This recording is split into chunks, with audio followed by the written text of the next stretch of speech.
watching Starring Entertainment.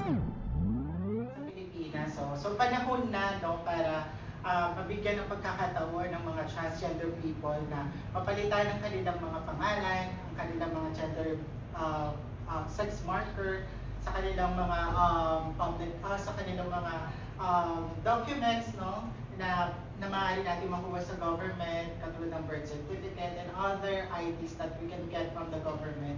Kung si Charmaine nga, no, ay mayroon na siyang pangalan, di ba? At si Vanessa, no, siguro baka pwede na rin natin pag-usapan nung legal gender recognition para sa mga kapatid natin sa transgender community. Kasi araw-araw, no, kailangan namin paliwanag tungkol sa aming pangalan, tungkol sa aming kasarian. So, nakikita namin na malaking tulong itong legal gender recognition. At ngayong Pride, no, gusto namin palakasin pa yung panawagan para sa legal gender recognition.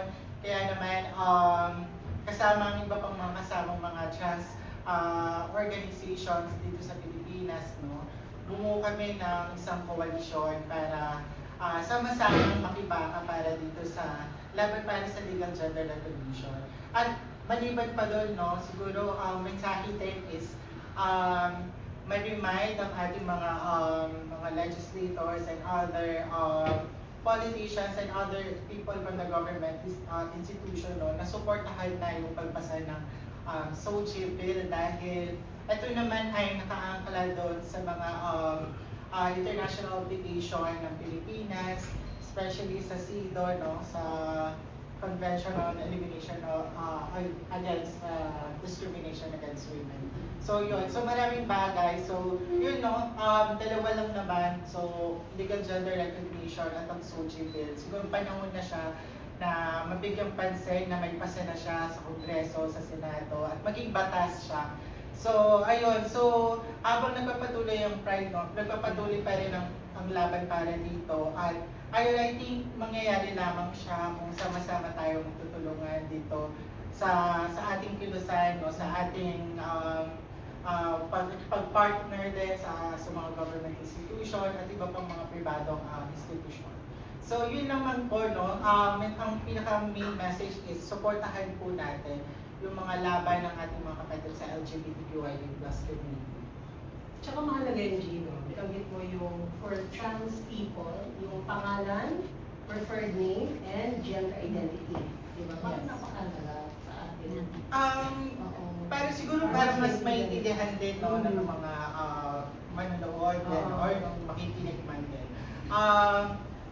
Sa araw-araw kasi, yun nga, kailangan namin paliwanag about sa aming kasarian. So, for example, pag kami ay pumupunta sa bangko, no, minsan kino-question kami kasi yung iba yung pangalan namin doon sa kung ano yung itsura namin, no, kung ano yung how do we present ourselves. Madalas, sa mga pag-apply din ng mga pag kumuha ng ID, no, minsan kino-question na parang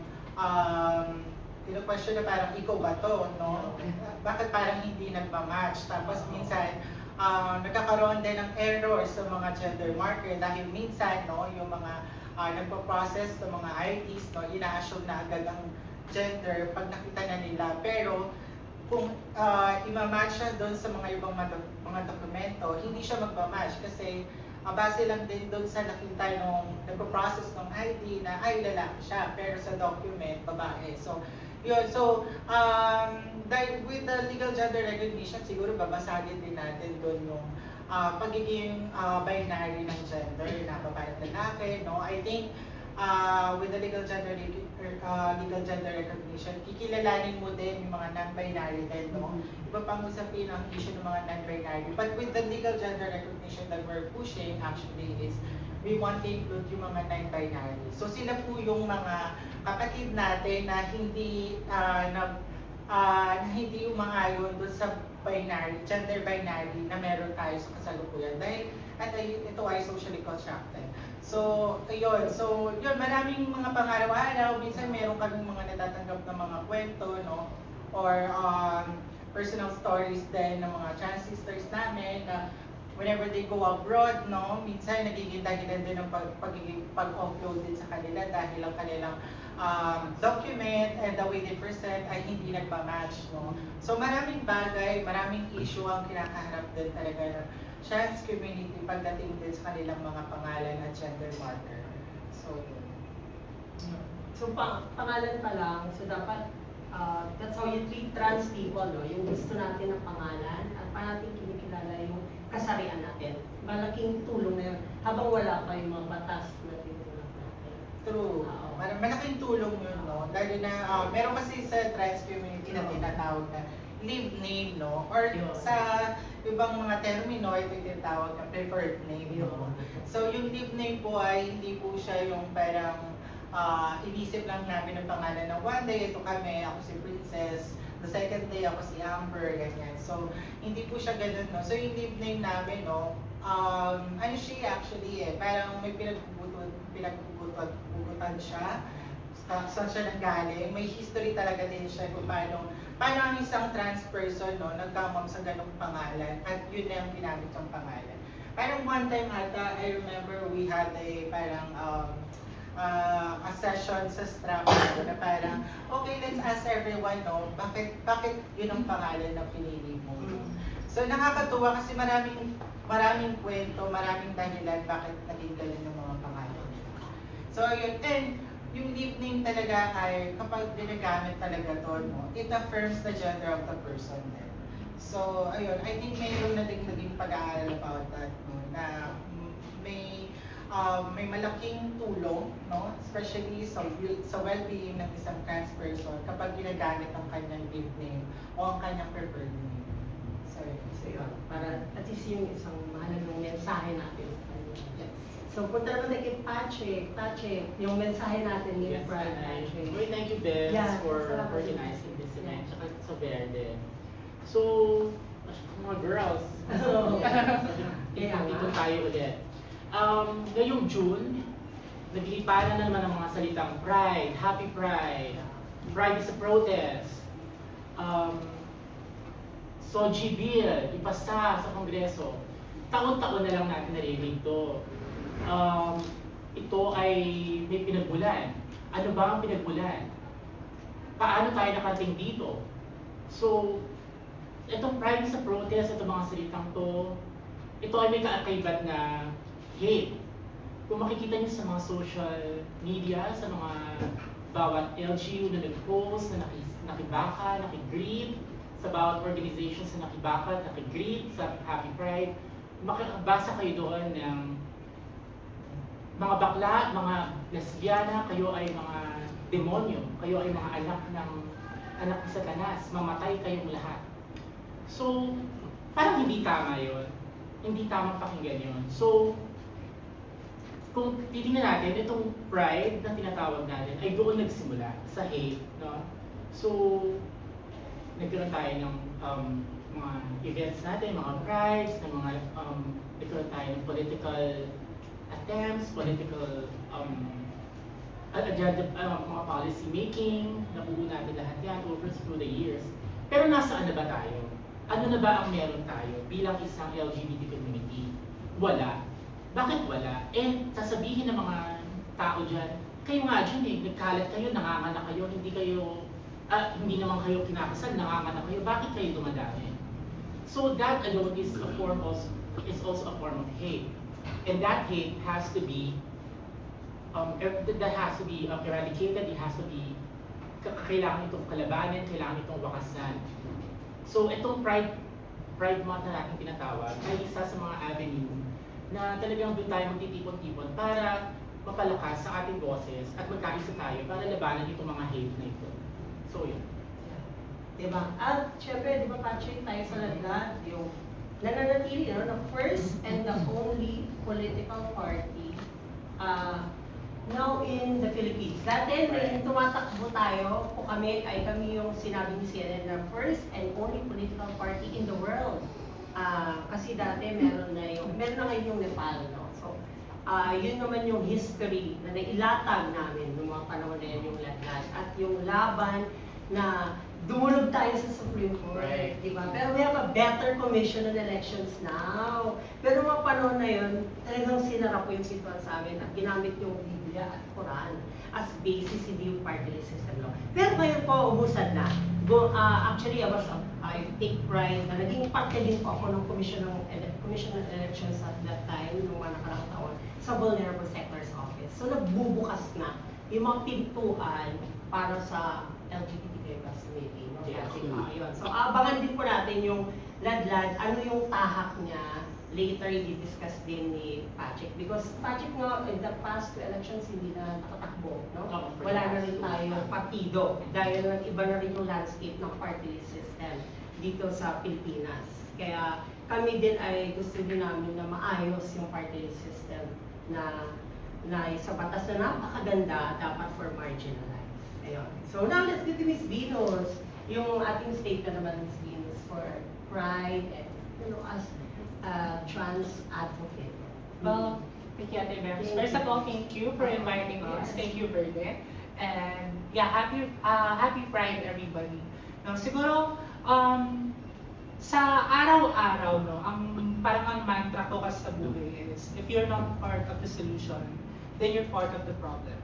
Sa bansa natin, sa Pilipinas, isa sa napakalaking problema na meron tayo sa Pilipinas is yung kawalan or kakulangan sa pagbibigay ng basic right para sa lahat ng mamamayan dito sa Philippines. No?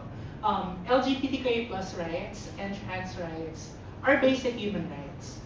Kaya meron tayo, or kaya importante pa rin na sineselebrate natin yung Pride Month. I know ngayon sa social media init na usapan din na bakit pa kailangan ng Pride Month? Tanggap naman kayo. Hindi pa po tanggap o hindi pa po fully tanggap ang LGBTQI+ community, especially the trans community here in the Philippines. No? Tinotolerate pa lang talaga kami. So napakahalaga na every year sineselebrate natin yung Pride Month. Why? Kasi lagi nga namin sinasabi, Pride is a protest. This is our way to seek solution sa problem na kinakaharap natin. Not just ng LGBTQI+ community, but again, the whole Philippines. Why? Because parte rin po kami ng Pilipinas. Mamamayan din po kami ng Pilipinas. So yung hindi pagbigay sa amin ng basic right is problema na po siya sa ating bansa. No? So napakahalaga po ng mga discussion na ganito. Kasi sa mga platform na binibigay ng Verde, ng iba't ibang organizations na nagkakaroon ng mga discussion every year, no? Napakahalaga na binibigyan ng boses ang bawat miyembro ng komunidad, especially the trans community, no? Kasi dito namin na-express yung mga bagay na hindi kami pinapayagang sabihin in public talaga. No, napakarami pa pong bagay na ipinagbabawal, especially sa trans community. So, yung mga bagay na ganito, or yung mga plataformang ganito is napakahalaga para sa amin.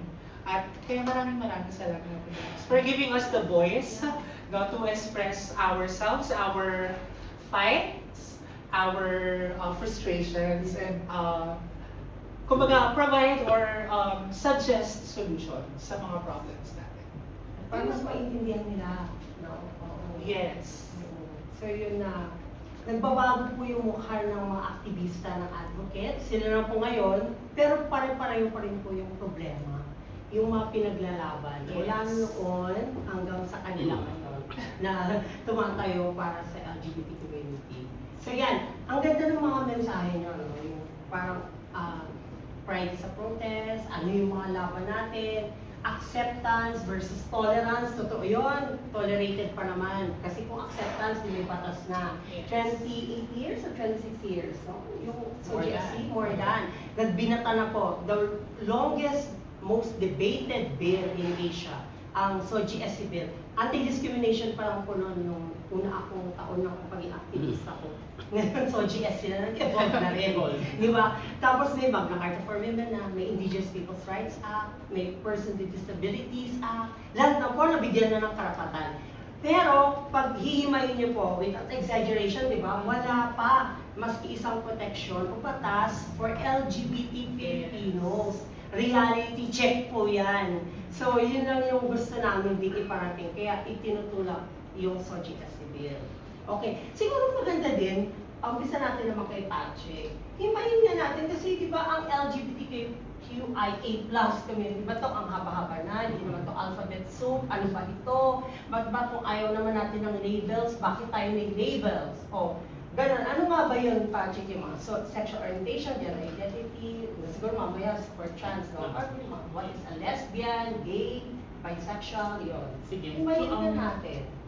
Itong pride natin, siguro ang iilagay natin, iisipin natin para sa lahat, is hanggat mayroong nangyayaring pangmamaliit, pangmamaliit on discrimination at pangmamaliit gamit ang gender base, doon hindi mawawala ang pride. Hanggat merong pangungutya dahil kung ano ang iyong sexual orientation, gender identity, and expression, ay hindi mawawala ang pride. Kaya naman, itong LGBT, noon, di ba, sa mga bago pa magsimula ang ating advocacy, bakla at lesbian lang. Bakla at tibok, bakla tomboy. Tomboy pa ang tawag. Pero Yun hindi lang na ang kayo, tawag, no? bakla, tomboy. They would prefer lesbian na, no? Tapos eventually, nagkaroon tayo ng mga scientific mga studies, ating mga experts, ang mga international doctors and scientists, mga psychological, everything, mga industry, mga ganyang fields. They came up with a solution na a person's gender is valid. Yes. And ang simula noon, ang pagiging bakla daw ay isang mental disability. So ikaw ay isang may kapansanan. Kapag ikaw ay bakla at ikaw ay lesbiana noon, ikaw ay may kapansanan agad. So hindi yun, parang hindi yun ang kinalaban ng scientific studies at mga data. And eventually, it has been removed as a itong gender is talaga naging valid siya at ang pagiging bakla at pagiging lesbian is not a mental disability. So there, eventually, nagkaroon tayo ng mga tao, nagkaroon tayo ng nabuksan ang usapin about gender. So kaya naglabasan ng mga tao na nag-express, they were able to have an avenue, a place to express themselves. And eventually, we have identified and we have discovered that there are a lot of people who have different sexual orientation and different gender identities and expressions. Kaya nagkaroon tayo ng LGBTQIA+. Because doon, binibigyan natin, ina-acknowledge natin, binibigyan natin sila ng pagkakataon na i-express ang kanilang mga sarili, ang kanilang mga damdamin sa loobin, ang kanilang pang-physical at panglabas at ang kanilang pag-iisip nang walang pangungutya. So, there. Kaya nag-evolve siya to LGBTQIA+. And, tapos, kaya at yung progressive concept ng LGBTQIA ay tinutuligsa naman itong mga haters natin. Sinasabi, ano ba itong LGBTQIA to Z? A to Z, bubuin yung mga A to Z. So parang that alone is actually a form of hate. Because you are assuming and you have a presumption that there are people who are not discovered and there are the letters or the definition is actually parang minamaliit na yon. So that alone is a form of hate na hindi talaga dapat, hindi tamang pakinggan at hindi dapat tinatanggap sa lipunan.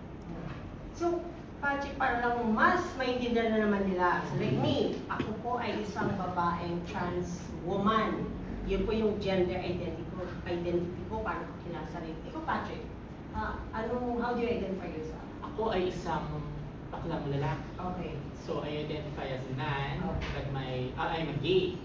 So, so na aking gender identity. So, I'm a if gay you're man. a gay man, so you fall to the male, right? Male. Pero, Ang aking- nagkakagusto ka. Nagkakagusto sa lalaki, sa kapwa lalaki. Yun yung sexual orientation. Okay.